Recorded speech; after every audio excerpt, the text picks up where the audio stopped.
Hello everyone, welcome to learning science. आज का हमारा टॉपिक है लैंजविन्स थ्योरी ऑफ पैरामैग्नेटिज्म। आज हम देखेंगे कि जो लैंजविन्स थ्योरी ऑफ पैरामैग्नेटिज्म होता है वो क्या होता है। यहाँ पर बुक में दिया है टॉपिक, इसको हम कॉपी पर समझते हैं। तो लिखते हैं लैंजविन्स थ्योरी ऑफ पैरामैग्नेटिज्म को हम सपोज करते हैं कि हमारे पास एक यूनिट वॉल्यूम है, इसी वॉल्यूम से पूरा वॉल्यूम बना होगा, इसी वॉल्यूम के रिपीटेशन से, जैसे कि एक ब्रिक के रिपीटेशन से पूरा वॉल बनती है, ठीक है। और पैरामैग्नेटिक सैंपल का हम एक यूनिट वॉल्यूम कंसिडर करते हैं जिसमें है n नंबर ऑफ एटम्स। उसमें एक एटम है, उसका मैग्नेटिक मूवमेंट मैंने यहाँ पर ड्रॉ किया है। यहाँ पर मैग्नेटिक मूवमेंट कितना होगा, म्यू एम वेक्टर के बराबर होगा। और ये जो मैग्नेटिक डाइपोल मूवमेंट है वो एक्सटर्नल फील्ड के साथ, एक्सटर्नल फील्ड हमारा H है, उसको हम H वेक्टर से डिनोट करेंगे, ठीक है। H वेक्टर हमारा मैग्नेटिक फील्ड है, उसके साथ एंगल थीटा बनाता है। तो हम यहाँ पर लिखेंगे टॉर्क को, जो टॉर्क एक्ट होगी मैग्नेटिक डाइपोल पर। हर एक डाइपोल जो है टॉर्क एक्सपीरियंस करेगा। टॉर्क एक फोर्स है जिसकी वजह से वो रोटेट होगा और वो बराबर होगा magnetic dipole movement cross product magnetic field के। ये टॉर्क का फॉर्मूला है, ठीक है। अगर हमने कभी टॉर्क पढ़ा है तो इन्हीं दोनों का क्रॉस प्रोडक्ट होता है। क्रॉस प्रोडक्ट का मतलब होता है mu M H sine theta. Sine theta जो है वो क्या है, क्रॉस प्रोडक्ट में आता है, डॉट प्रोडक्ट में कोस थीटा आता है, ठीक है। अब ये जो एक्सटर्नल मैग्नेटिक फील्ड है उसकी वजह से वर्क डन होगी, और वो जो वर्क डन है वो जो है हमारे मैग्नेटिक डाइपोल मूवमेंट को एंगल थीटा रोटेट करेगा, और वो वर्क डन बराबर होगा mu M H sine theta D theta के। डी थीटा एंगल वो रोटेट हुआ है, ठीक है। तो यहाँ पर डी डब्ल्यू हमारा वर्क डन है एक्सटर्नल मैग्नेटिक फील्ड के वजह से, जिसको हम एच वेक्टर के साथ डिनोट करते हैं। और डी थीटा जो है हमारा displacing dipole through angle d theta है, displacing dipole through angle d theta है। तो उस केस में जो टोटल वर्क डन होगा वो कितना होगा, जो टोटल वर्क डन है in displacing the dipole from theta is equal to 0 to theta is equal to theta, ठीक है। जो टोटल वर्क डन हुआ हमारे डाइपोल को डिस्प्लेस करने में थीटा इज इक्वल टू 0 से theta is equal to theta में, वो हमें इंटीग्रेट करके मिलेगा। थीटा का वैल्यू होगा 0 टू थीटा, ऊपर वाले इक्वेशन को, डी डब्ल्यू वाले इक्वेशन को, ठीक है। तो हमें इंटीग्रेट करना होगा mu M H sine theta D theta को 0 से लेकर थीटा तक। अब यहाँ पर जो म्यू एम एच है उसको हम बाहर निकालेंगे, इंटीग्रेशन हम करेंगे साइन थीटा डी थीटा का 0 से लेकर थीटा तक। तो यहाँ पर साइन थीटा का इंटीग्रेशन होता है माइनस कोस थीटा, और हमें इनिशियल और फाइनल वैल्यू को लिखना है। पहले हमें ऊपर वाले वैल्यू को पुट करना है थीटा की जगह पर, फॉर्मूला में माइनस को हमने बाहर निकाला है, ठीक है। यहाँ पर हमने माइनस को बाहर कॉमन निकाला है, बाकी सारी चीजें सेम है। सबसे पहले हमें क्या करना है, ऊपर वाले वैल्यू को थीटा की जगह पर पुट करना है, फिर नीचे वाले वैल्यू को। तो आएगा कोस थीटा माइनस कोस 0, बीच में माइनस आता है, फॉर्मूला है। यहाँ पर 0 नहीं 90 होगा, ठीक है। कोस 90 होगा जो कि 0 आता है। हमारा पहले जो डाइपोल है वो 90 डिग्री बनाएगा एच के साथ, फिर वो रोटेट होके 0 तक आएगा, ठीक है। यहाँ पर थीटा नहीं 90 होगा। जब भी कभी हम पोटेंशियल एनर्जी निकालते हैं या वर्क डन निकालते हैं एक डाइपोल का, तब हम इस केस को कंसिडर करते हैं। आप देख सकते हो जो पैरामैग्नेटिक मटेरियल है उसके डाइपोल का पोटेंशियल एनर्जी जब हम ढूंढेंगे तब 90 आता जाता है थीटा की जगह पर, ठीक है। तो ये मिस प्रिंट हुआ है, कोस 90 0 होगा तो हमें मिलेगा minus mu M H cos theta. पहले जो म्यू एम और एच के बीच में एंगल है वो 90 होगा, फिर उसके बाद वो एंगल थीटा रोटेट करेगा, ठीक है। और जब वो एच के डायरेक्शन में आएगा तब थीटा बिल्कुल 0 बन जाएगा, ठीक है। पहले वो रैंडमली प्रेजेंट होता है ना, हम सपोज करते हैं कि 90 पर प्रेजेंट है, फिर वो रोटेट होके magnetic field, external magnetic field के डायरेक्शन में आ जाएगा। वही हमने यहाँ पर कंसिडर किया है। फिर उसके बाद हमें क्या करना है, minus mu M vector dot H vector हमें लिखना है, क्योंकि mu M H cos theta जो है वो म्यू एम डॉट प्रोडक्ट के बराबर होगा, क्योंकि कोस थीटा का मतलब होता है डॉट प्रोडक्ट, ठीक है ना। ये जो है डॉट प्रोडक्ट का फॉर्मूला है, तो हम इसके जगह पर mu M vector dot H vector लिख सकते हैं। और ये जो वर्क डन है वो किस फॉर्म में स्टोर होगा, वो जो है मैग्नेटिक पोटेंशियल एनर्जी के फॉर्म में स्टोर होगा। तो इस वर्क डन के जगह पर हम मैग्नेटिक पोटेंशियल एनर्जी, जिसका सिंबल है U, उसको हम यूज कर सकते हैं। तो U जो है वो W के बराबर होगा, ठीक है। और W हमारा बराबर होता है negative of mu M vector dot H vector के। और सपोज करते हैं कि ये हमारा इक्वेशन फर्स्ट है। नाउ हम लिखेंगे according to Maxwell Boltzmann distribution. जो मैक्सवेल बोल्ट्जमैन है या मैक्सवेल बोल्ट्जमैन लॉ है, उसके मुताबिक जो टोटल नंबर ऑफ एटम्स होते हैं वो कितना होता है। मैक्सवेल बोल्ट्जमैन लॉ के मुताबिक dn जो है वो a e⁻⁻ minus u upon kt d omega के बराबर होता है। यहाँ पर जो dn है वो है हमारा नंबर ऑफ मैग्नेटिक डाइपोल्स। कितने मैग्नेटिक डाइपोल्स है उसको हम dn के साथ डिनोट करते हैं। और ये जो d ओमेगा है वो है हमारा with in solid angle d omega. जो सॉलिड एंगल d ओमेगा है एट थीटा, उसके अंदर कितने नंबर ऑफ डाइपोल्स है वो मैक्सवेल बोल्ट्जमैन लॉ के मुताबिक, मैक्सवेल बोल्ट्जमैन डिस्ट्रीब्यूशन के मुताबिक इतना आता है, ठीक है। यहाँ पर A जो है वो क्या है, A हमारा एक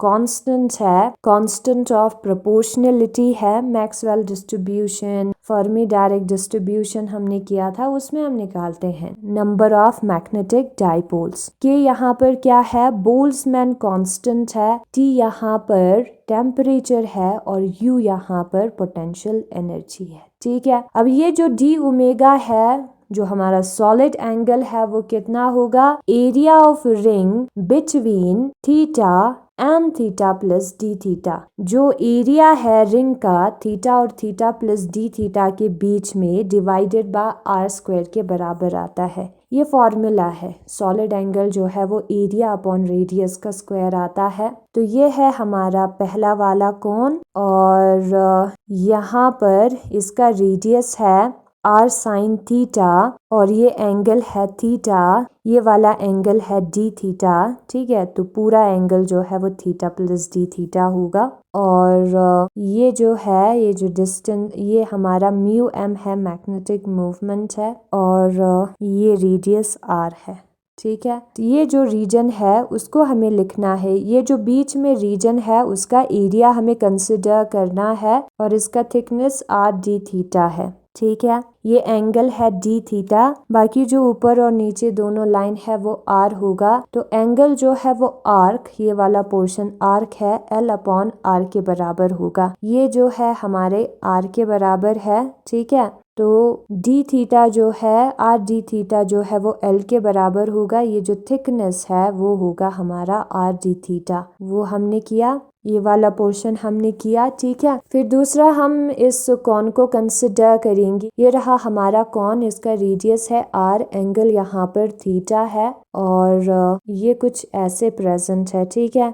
और यहाँ पर हमें क्या करना है, हमें निकालना है साइन थीटा को। ये रेडियस आर है, ठीक है, और ये है 90 डिग्री, यहाँ पर 90 डिग्री बनेगा। ये भी आर रेडियस है और ये थीटा है। तो हमारा जो साइन थीटा है वो परपेंडिकुलर अपॉन हाइपोटेनस के बराबर आएगा। परपेंडिकुलर हमें निकालना है, हाइपोटेनस आर है, तो हमारा जो परपेंडिकुलर है वो r sin थीटा के बराबर होगा। ये जो पोर्शन है वो r sin थीटा के बराबर होगा, उसी को हमें लिखना है। अब एरिया निकालने के लिए सबसे पहले हमें इस कोन के बाउंड्री को कंसिडर करना होगा इस वाले एरिया को निकालने के लिए। ठीक है, सबसे पहले हमें इस बाउंड्री को, बॉर्डर को कंसिडर करना होगा, जो कि होगा 2 पाई r। यहाँ पर रेडियस r sin थीटा है तो r sin थीटा आएगा। ठीक है, 2 पाई इंटू रेडियस। फिर उसके बाद बाउंड्री हमने पूरा कंसिडर किया, फिर उसके बाद हमें थिकनेस को कंसिडर करना है जो कि r d थीटा है। जब हम उसको थिकनेस के साथ इंटू करेंगे r d थीटा को, इस बाउंड्री को उसके थिकनेस के साथ, हमें पूरा ये वाला पोर्शन मिल जाएगा जो कि हमें चाहिए। ठीक है, तो area of ring between theta and theta plus D theta कितना होगा? 2 पाई r sin theta r d theta के बराबर होगा, divided by capital R square. ये r हो जाएगा कैंसिल, तो हमारा जो d ओमेगा है वो बराबर आएगा 2 pi sin theta d theta. फिर उसके बाद हमें लिखना है dn को। dn हमारा बराबर आएगा a e raise to power minus u upon K T, और d ओमेगा के जगह पर हमें लिखना है 2 pi sin theta d theta. तो हम वैल्यूज को लिखेंगे, डी ओमेगा की जगह पर उसका वैल्यू लिखेंगे जो कि 2 pi sin theta D theta आएगा, dn में पुट किया है। ठीक है, अब u के जगह पर भी उसका वैल्यू हमें लिखना है। अब यहाँ पर नेगेटिव u है तो ऊपर जो नेगेटिव है वो प्लस बन जाएगा।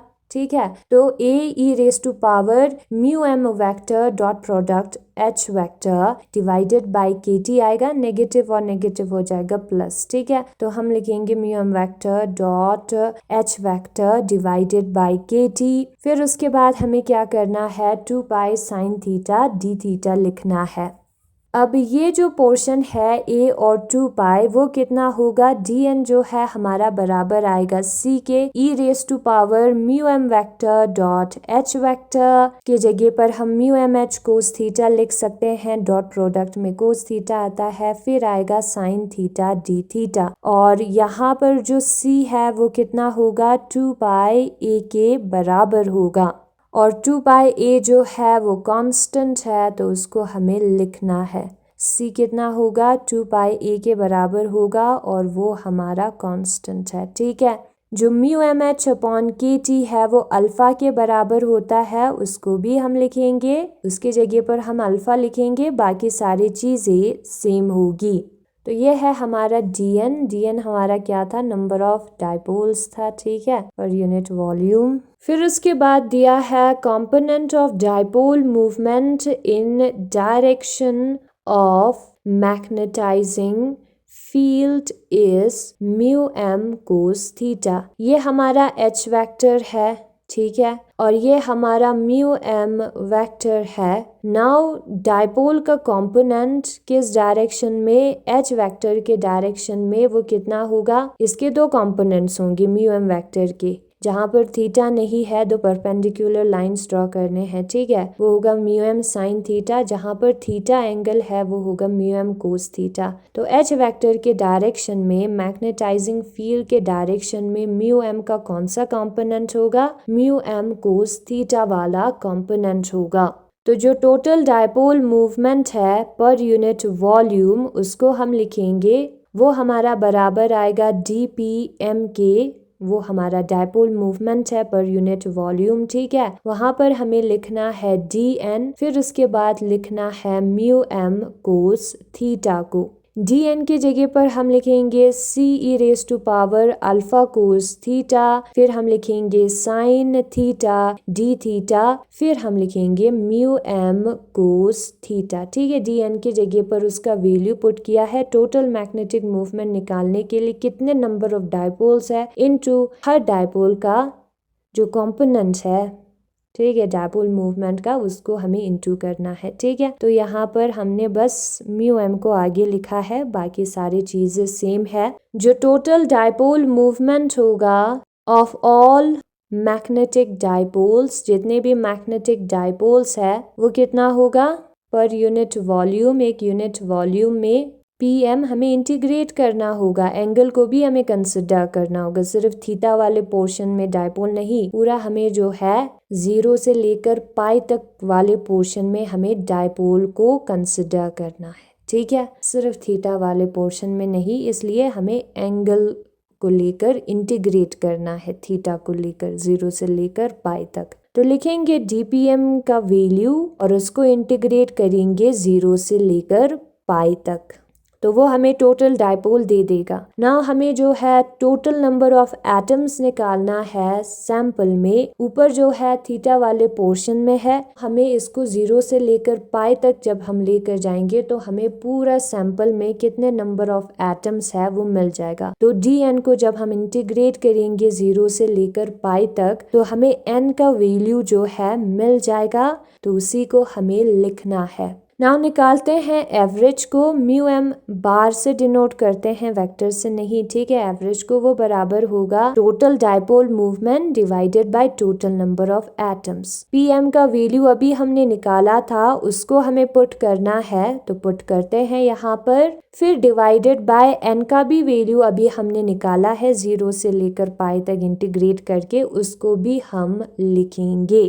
फिर यहाँ पर C और C हो जाएगा कैंसिल, बचेगा म्यू एम और हमें करना है इंटीग्रेट 0 से लेकर पाई तक e raise to power alpha cos theta sine theta cos theta D theta divided by integration from 0 to pi e raise to power alpha cos theta sine theta D theta.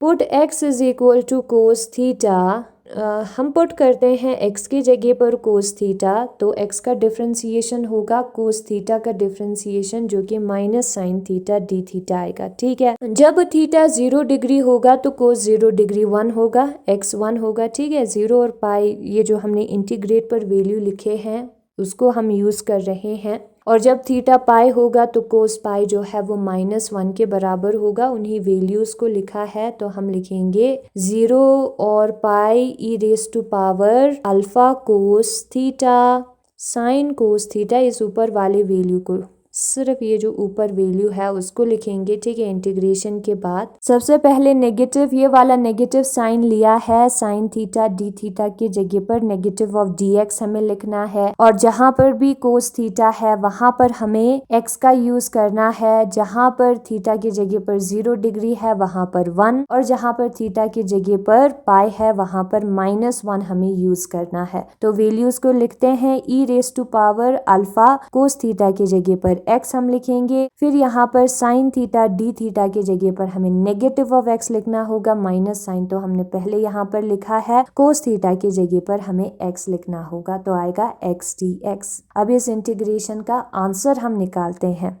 Negative of integration from 1 to -1 x e power alpha x dx हमें मिला। Now हम क्या करेंगे, x e raise to power alpha के जगह पर उसका value put करेंगे, जो कि mu M H X upon K T होगा, फिर हमें dx लिखना होगा। नाउ हम क्या लिखेंगे यहाँ पर, हम यहाँ पर लिखेंगे एट वेरी हाई टेम्परेचर। जब टेम्परेचर बहुत ही ज्यादा होता है उस वक्त जो mu M H X upon K T है वो वेरी लेस होता है 1 से, क्योंकि टेम्परेचर ज्यादा है, टेम्परेचर डिवाइड में है तो बहुत ही बड़े नंबर से डिवाइड होगा, तो वो 1 से बहुत ही कम होगा। और उस केस में e raise to power mu M H X upon K T जो है वो बराबर आता है 1 plus mu M H X upon K T के, और ये हमारा है फॉर्मूला। जब x is much less than 1 होता है तब e raise to power x जो है 1 प्लस x के बराबर होता है, और उसी चीज को हमने यहाँ पर पुट किया है।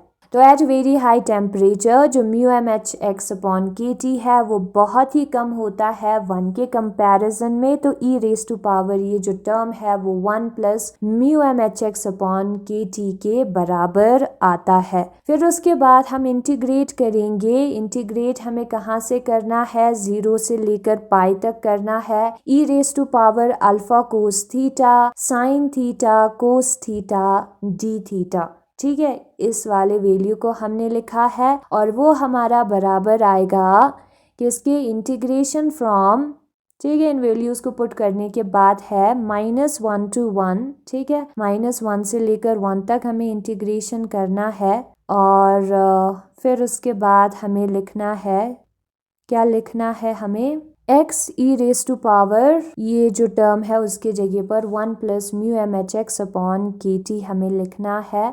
फिर हमें dx के साथ इंटू भी करना है ना। हम क्या करेंगे, इंटू करेंगे, ब्रैकेट के अंदर जो टर्म्स है उनको इंटू करेंगे, तो x इंटू 1 जो है वो x के बराबर होगा, प्लस हमें क्या करना है, mu M H X into X जो है वो एक्स स्क्वायर के बराबर होगा, तो हम लिखेंगे mu M H X square divided by K T into D X, ठीक है। फिर उसके बाद हमें क्या करना है, फिर उसके बाद जो dx है उसके साथ इंटू करना है और इंटीग्रेट भी करना है। -1 to 1 इंटीग्रेट करना है हमें, उसको लिखेंगे, ठीक है। 1 to -1 नहीं, -1 to 1 है। सबसे पहले तो x dx को इंटीग्रेट करना है, फिर उसके बाद mu M H X square divided by K T को इंटीग्रेट करना है from 1 to -1, sorry -1 to 1, integration को सही से लिखना है, ठीक है। अब x पावर n का इंटीग्रेशन कितना होता है, x power n plus 1 divided by n plus 1 होता है, तो उसी को हम यहाँ पर लिखेंगे x स्क्वायर अपॉन 2 और इंटीग्रेट हमें कहाँ से कहाँ तक करना है, 1 to -1 तक करना है, तो उसको हम लिखेंगे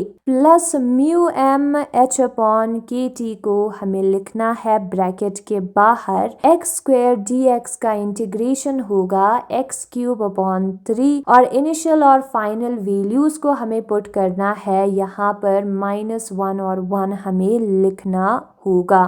फिर सबसे पहले हम ऊपर वाले वैल्यू को पुट करेंगे एक्स स्क्वायर के जगह पर, फिर हम नीचे वाले वैल्यू को पुट करेंगे एक्स स्क्वायर के जगह पर। -1 का स्क्वायर 1 आता है और एक माइनस फॉर्मूला में होगा। Mu M H upon K T हम लिखेंगे, सबसे पहले एक्स क्यूब के जगह पर ऊपर वाले वैल्यू को हम पुट करेंगे, -1 का क्यूब -1 होगा, फिर माइनस फॉर्मूला में आता है एक्स क्यूब के जगह पर 1 पुट करेंगे। अब हाफ माइनस हाफ जो है वो 0 होता है और -1 अपॉन 3 और -1 अपॉन 3 का मतलब होता है -2 अपॉन 3। 3 दोनों में सेम है तो पहले नीचे लिखेंगे, -1 जो है -2 होता है, ठीक है। तो ये हमें एक वैल्यू मिल गया ना, हम नीचे वाले वैल्यू को निकालते हैं, इंटीग्रेशन वाले वैल्यू को। ऑल्सो जो इंटीग्रेशन है 0 से लेकर पाई तक e raise to power alpha cos theta sine theta D theta, उसको हमें लिखना है। तो जब हम इंटीग्रेशन करेंगे यहाँ पर वैल्यूज पुट करेंगे, 0 के जगह पर 1, पाई के जगह पर -1, साइन थीटा डी थीटा के जगह पर minus negative of D x, cos theta के जगह पर x, वैसे हमें वैल्यूज पुट करना है, ठीक है। अब वैल्यूज पुट करने के बाद ये जो नेगेटिव साइन है उसको अगर हमें हटाना है तो अपर लिमिट और लोअर लिमिट को एक्सचेंज करना होगा। 1 -1 की जगह पर -1 हम लिख सकते हैं, तब नेगेटिव हट जाएगा, ये फॉर्मूला है, ठीक है। और अल्फा के जगह पर mu M H upon K T हमें यूज करना है, क्योंकि हमने इस वाले वैल्यू के जगह पर अल्फा पुट किया था, ठीक है। फिर उसके बाद हमें क्या करना है, ये जो e रेस टू पावर ये जो टर्म है वो 1 plus mu M H X upon K T के बराबर होता है जब टेम्परेचर बहुत ज्यादा होता है, उसी कंडीशन को अप्लाई करना है। फिर उसके बाद डी एक्स से ब्रैकेट के जो अंदर टर्म है उनको इंटू करना है, तो यहाँ पर mu M H X upon K T D X आएगा, ठीक है। फिर उसके बाद हमें इनको अलग से इंटीग्रेट करना है। सबसे पहले हम dx को इंटीग्रेट करेंगे -1 to 1, फिर उसके बाद हम -1 to 1 mu M H X upon K T dx को इंटीग्रेट करेंगे।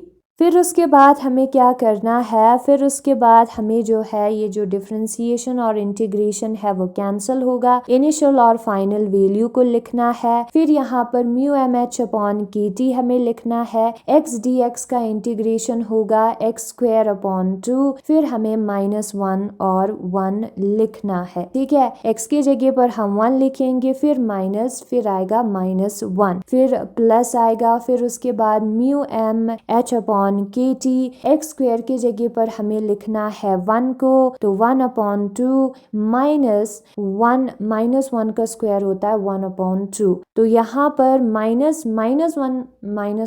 इंटू माइनस प्लस होता है 1 + 1 होगा 2। यहाँ पर हाफ माइनस हाफ जो है वो 0 होगा, तो ये जो पोर्शन है वो 2 के बराबर होगा। तो म्यू एम बार जो है वो इस वाले टर्म डिवाइडेड बाय 2 के बराबर आएगा। ठीक है, वैल्यूज को हमने यूज किया है एवरेज में। फिर हमने म्यू एम 2 को यूं ही लिखा है, म्यू एम होता है म्यू एम का स्क्वायर, फिर हम h लिखेंगे, 3 2 ज़ा होता है 6, के टी हम लिखेंगे, तो 2 3 ज़ा होता है 6, तो म्यू एम स्क्वायर h/3 के टी हमें मिलेगा। जो मैग्नेटाइजेशन प्रोड्यूस होगा सैंपल में, m जो है वो n म्यू एम बार के बराबर होगा। म्यू एम बार के जगह पर हम उसका वैल्यू पुट करेंगे तो m हमारा इतना आएगा। ठीक है, फिर उसके बाद h को हमें डिवाइड में लिखना है, तो जो ससेप्टेबिलिटी है वो n mu M square upon 3 K T के बराबर आएगा। ससेप्टेबिलिटी जो है वो इन्वर्सली प्रोपोर्शनल होगा टेम्परेचर से। अब यहाँ पर ये जो वैल्यू है उसमें गलती हुआ है, ऊपर 1 नीचे -1 है, तो माइनस की जगह पर प्लस आता है, तो इसको ध्यान से करना है, अदरवाइज आप भी वही सेम गलती करोगे। ठीक है, तो यहाँ पर दिया है लैंजविन्स थ्योरी ऑफ पैरामैग्नेटिज्म। अब हम बुक के थ्रू समझते हैं, 2 बार समझेंगे तो अच्छा होगा। ठीक है, तो यहाँ पर सबसे पहले कहा है the orbital and spin motion of electrons around the nucleus of an atom give rise to dipole movement. जो ऑर्बिटल और स्पिन मोशन होता है इलेक्ट्रॉन्स का न्यूक्लियस के अराउंड, वो डाइपोल मूवमेंट देता है। ठीक है, क्या देता है? डाइपोल मूवमेंट देता है। अ सब्सटेंस इज पैरामैग्नेटिक, एक सब्सटेंस जो है वो पैरामैग्नेटिक होता है if it has net magnetic movement in the absence of applied magnetic field. अगर उसका जो टोटल मैग्नेटिक मूवमेंट है वो अप्लाइड मैग्नेटिक फील्ड के एब्सेंस में हो। ठीक है, but the atoms in the materials are randomly oriented, लेकिन जो एटम्स होते हैं मटीरियल में वो रैंडमली अपनी मर्जी से प्रेजेंट होते हैं, तो जो डाइपोल मूवमेंट्स है वो भी रैंडमली अपने मर्जी से प्रेजेंट होंगे। ठीक है, एक पर्टिकुलर लाइन में डायरेक्शन में नहीं होंगे, अलग अलग डायरेक्शन में होंगे, तो जो नेट डाइपोल मूवमेंट होता है मटीरियल का वो 0 आ जाता है उस वक्त। When an external magnetic field is applied across the material, लेकिन जब हम external magnetic field अप्लाई करते हैं मटीरियल के अक्रॉस, तो जो डाइपोल है वो अप्लाइड मैग्नेटिक फील्ड के डायरेक्शन में अलाइन होते हैं, लाइन में आ जाते हैं। ठीक है, जो कि फिगर बी में दिखाया है। But the thermal motion of atoms due to temperature does not allow complete alignment of the atoms of paramagnetic substance in the direction of the applied magnetic field.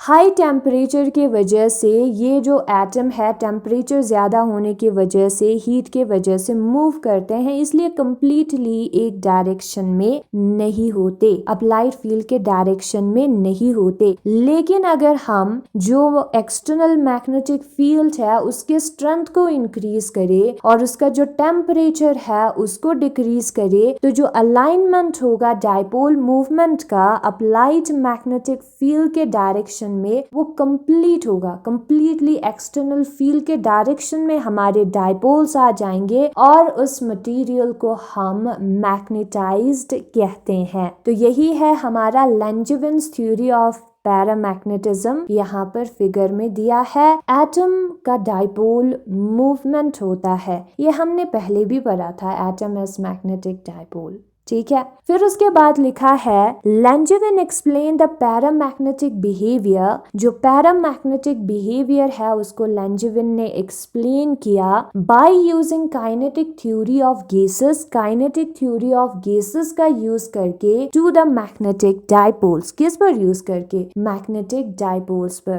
Consider a unit volume of paramagnetic sample. हमारे पास एक paramagnetic substance का sample है, उसका unit unit volume consider करेंगे। उसी volume के combination से, repetition से पूरा सैंपल बना हुआ होगा। ठीक है, जैसे कि एक ब्रिक के रिपीटेशन से पूरा वॉल बनता है, उसी तरीके से। ठीक है, तो एक यूनिट वॉल्यूम है हमारे पैरामैग्नेटिक सब्सटेंस का। उसमें कितने नंबर ऑफ एटम्स है? उसमें है n नंबर ऑफ एटम्स। और हम सपोज करेंगे कि हर डाइपोल का मैग्नेटिक मूवमेंट, जितने भी नंबर ऑफ एटम्स है वो डाइपोल की तरह बिहेव करेंगे, वो होगा म्यू एम वेक्टर। और थीटा जो है वो एंगल होगा external magnetic field H vector और म्यू एम वेक्टर के बीच में, जो कि यहाँ पर फिगर में दिखाया है। यहाँ पर दिखाया है। तो जो टॉर्क होगा हर डाइपोल पर, एक्सटर्नल फील्ड की वजह से ये हर डाइपोल जो है वो मूव करेंगे, एक्सटर्नल फील्ड के डायरेक्शन में आने की कोशिश करेंगे। और वो जो फोर्स है उसको हम टॉर्क करेंगे कहते हैं, रोटेशन वाले फोर्स को, जो कि P vector cross product E vector के बराबर होता है। जहां पर पी वेक्टर जो है वो डाइपोल मूवमेंट है, तो यहाँ पर dipole movement mu M vector होगा। और ई वेक्टर जो है वो एक्सटर्नल फील्ड है। यहाँ पर इस वाले टॉपिक में भी हमने किया था। ठीक है, तो यहाँ पर उसके बराबर आता है टॉर्क का फॉर्मूला है। क्रॉस प्रोडक्ट का मतलब होता है साइन थीटा आना, तो mu M H sine theta आएगा। क्रॉस प्रोडक्ट भी हमने किया था। जो अमाउंट ऑफ वर्क डन होता है एक्सटर्नल मैग्नेटिक फील्ड की वजह से, ये जो एक्सटर्नल मैग्नेटिक फील्ड है वो काम करता है, वो डिस्प्लेस करता है हर डाइपोल को एंगल डी थीटा। ठीक है, तो वो वर्क डन जो है वो कितना होगा? वर्क डन जो है वो फोर्स के बराबर होगा। यहाँ पर फोर्स जो है टॉर्क वाला है, इनटू कितना डिस्टेंस उसने मूव किया, टॉर्क है तो रोटेट होगा, कितना एंगल उसने रोटेट किया, डी थीटा आएगा। ठीक है, तो जो टोटल वर्क डन होगा एक डाइपोल को डिस्प्लेस करने में, थीटा की जगह पर 0 नहीं 90 आना चाहिए। ठीक है, पहले वो 90 डिग्री बना के प्रेजेंट होगा, ये हमने पहले किया है। आप यूट्यूब पर भी सर्च कर सकते हो। जब हम मैग्नेटिक पोटेंशियल एनर्जी निकालते हैं एक डाइपोल का, तब हम थीटा की जगह पर 90 का यूज करते हैं। उसी रिलेशन को हमें कंसिडर करना है, पोटेंशियल एनर्जी हमें निकालना है। ठीक है, तो हम थीटा को 90 से लेकर थीटा तक क्या करेंगे? इंटीग्रेट करेंगे। साइन थीटा का वैल्यू आएगा कोस थीटा। कोस थीटा का मतलब होता है mu M dot product H vector की। और ये जो वर्क डन है वो मैग्नेटिक पोटेंशियल एनर्जी के फॉर्म में स्टोर होता है। अब मैक्सवेल बोल्ट्जमैन लॉ के मुताबिक जो नंबर ऑफ मैग्नेटिक डाइपोल्स है जिसका सॉलिड एंगल डी ओमेगा है, उस वाले रीजन में एट थीटा वो कितना होगा? वो जो है डी एन है वो बराबर होगा A e raise to power minus U, जो कि अभी हमने निकाला था, divided by K T d omega. ये जो डी ओमेगा है वो हमारा सॉलिड एंगल है, उसी में हमने नंबर ऑफ मैग्नेटिक डाइपोल्स निकाला है। ठीक है, अब यहाँ पर ए जो है वो कांस्टेंट ऑफ प्रोपोर्शनलिटी है और के जो है वो बोल्ट्जमैन कांस्टेंट है। सॉलिड एंगल कितना होता है? सॉलिड एंगल जो है उस एंगल ने कितना एरिया कवर किया है? इस वाले एरिया को कवर किया है, area between theta and theta plus D theta divided by R square के बराबर होता है। ठीक है, अब यहाँ पर सबसे पहले हमें क्या करना है? सबसे पहले हमें इस सर्कमफेरेंस को निकालना है, इस बॉर्डर को निकालना है, फिर उसके बाद थिकनेस के साथ इनटू करना है। अब ये वाला पोर्शन जो है वो आर साइन थीटा के बराबर आता है, तो 2 पाई आर साइन थीटा आएगा। ये वाला बॉर्डर जो है इनटू थिकनेस जो है आर डी थीटा के बराबर आता है, इनटू थिकनेस हमें करना है आर डी थीटा करना है। तो ये पूरा एरिया, ये जो रिंग जैसा है ना, वो हमें मिल जाएगा। तो वही चीज हमने यहाँ पर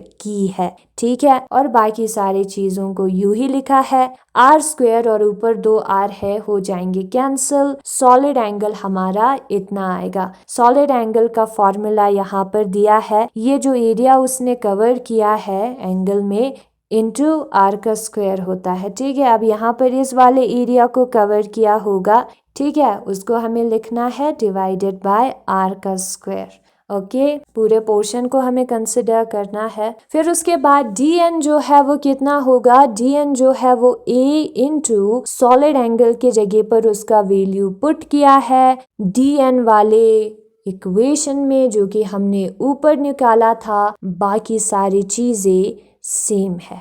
फिर उसके बाद हमने क्या किया, फिर उसके बाद 2 पाई a की जगह पर हमने c का यूज किया, कर सकते हैं तीनों कांस्टेंट है, और u के जगह पर हमने negative of mu m dot product h का यूज किया। पहले से नेगेटिव फॉर्मूले में है, ऊपर एक नेगेटिव है तो प्लस बन जाएगा, ठीक है। फिर mu m vector dot h vector जो है डॉट प्रोडक्ट है दो वेक्टर का, mu m h cos theta के बराबर आएगा, उसी को हमने लिखा है। फिर उसके बाद हमने जो mu M H upon K T वाला पोर्शन है उसकी जगह पर अल्फा लिखा है। सिंस जो कंपोनेंट ऑफ डायपोल मूवमेंट है मैग्नेटिक फील्ड के डायरेक्शन में, इस डायपोल के दो कंपोनेंट्स होंगे, एक इस वाले डायरेक्शन में होंगे और उसको हम म्यू एम कोस थीटा लिखेंगे जहां पर थीटा वाला है, और एक 90 एंगल बनाकर इस वाले डायरेक्शन में होगा, वो साइन थीटा वाला होगा। अब जो मैग्नेटिक फील्ड के डायरेक्शन में डायपोल है वो है म्यू एम कोस थीटा, तो जो टोटल डायपोल मूवमेंट होगा पर यूनिट वॉल्यूम वो कितना होगा, एक डायपोल का वैल्यू दिया है कंपोनेंट एच के डायरेक्शन में, उसको लिखेंगे इनटू कितने नंबर ऑफ डायपोल्स थे, ये एक का है, इनटू कितने नंबर ऑफ डायपोल्स थे उस रीजन में, उसको भी हमें कंसिडर करना है तो dn से इनटू करना होगा, तो हमें टोटल डायपोल मूवमेंट मिलेगा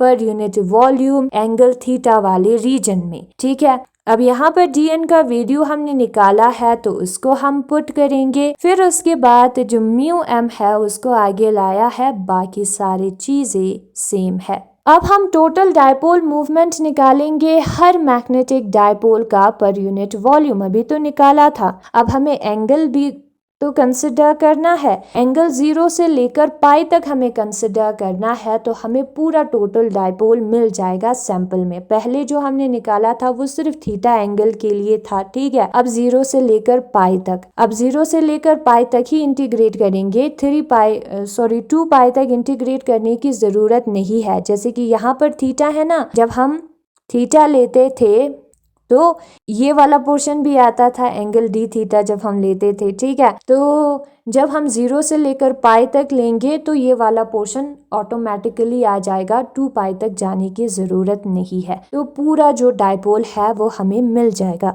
और इसी तरीके से जो टोटल नंबर ऑफ एटम्स है वो dn को हमें इंटीग्रेट करना है 0 से लेकर पाई तक। dn का वैल्यू हमने निकाला था, उसी को हमें यहाँ पर पुट करना है, ठीक है। 0 से लेकर पाई तक जाएंगे तो पूरा वैल्यू आ जाएगा। फिर उसके बाद हमें क्या करना है, एवरेज निकालना है। Average dipole movement per unit atom in the direction of magnetic field is, जो एवरेज होता है वो कितना होता है, ऊपर बार लगाना है, total divided by number of atoms, तो वही हमने यूज किया है। दोनों का वैल्यू हमें मिला था, पुट किया है, सी और सी हो जाएगा कैंसिल। ना हम क्या करेंगे, ये जो ऊपर वाला पोर्शन है उसको लेंगे इसको, और उसके जगह पर वैल्यूज पुट करके इंटीग्रेशन का आंसर निकालेंगे। इस वाले टर्म को लेते हैं सबसे पहले x की जगह पर हमें कोस थीटा लेना है, क्योंकि हमें इस टर्म को छोटा करना है, तब हम इंटीग्रेट आसानी से कर सकते हैं, ठीक है। तो x का डिफरेंशिएशन होगा dx, कोस थीटा का डिफरेंशिएशन होगा sine negative of sine theta D theta. Negative of sine theta D theta की जगह पर हम dx लिख सकते हैं और कोस थीटा की जगह पर हम x लिख सकते हैं। एंगल्स को भी देखते हैं जरा सा, ठीक है। यहाँ पर कोस थीटा तो x हम लिख सकते हैं। एंगल है जब थीटा 0 डिग्री होता है तब हमारा x कितना होगा, यहाँ पर 0 पुट करना है, कोस 0 जो है वो 1 आता है, और जब थीटा पाई होता है तब हमारा कोस पाई होगा जो कि नेगेटिव ऑफ 1 होगा। तो 0 और पाई के जगह पर 1 और -1 का हमें पुट करना है, ठीक है। ऐसा हम कर सकते हैं, तो वही हमने किया है, वैल्यूज को हमने पुट किया है। फिर उसके बाद क्या किया है, हमने जो नेगेटिव साइन है उसको हटाया है, तो ऊपर और नीचे जो नंबर्स है वो एक्सचेंज होंगे। फिर x को तो हम आगे लिख ही सकते हैं, अल्फा के जगह पर उसका वैल्यू लिखा है। वेरी हाई टेम्परेचर पर mu M H X upon K T जो है वो बहुत ही छोटा होता है 1 से, क्योंकि टेम्परेचर डिवाइड में है ना, तो उस वक्त ई रेस टू पावर ये जो टर्म है वो 1 plus mu M H X upon K T के बराबर होगा। ये एक फॉर्मूला है, तो 1 plus mu M H X upon K T इस वाले टर्म के जगह पर हम लिख सकते हैं, तो लिखा है। लिखने के बाद हमें जो है ये वाला टर्म मिलता है, फिर हम इंटीग्रेट करेंगे -1 to 1 दोनों टर्म्स को, फिर देखेंगे कि क्या मिलता है। x का इंटीग्रेशन होता है x² इनिशियल और फाइनल वैल्यू हमें लिखना है। x² का इंटीग्रेशन होता है x³ इनिशियल और फाइनल वैल्यू को हमें लिखना है। तो पहले हमें फाइनल वैल्यू को पुट करना है माइनस इनिशियल वैल्यू, यहाँ पर भी वही सेम करना है। फिर उसके बाद हमें जो है आंसर मिल जाएगा। फिर उसके बाद हमें क्या करना है, हमें जो है e⁻ alpha cos theta sine theta D theta 0 to π लिखना है।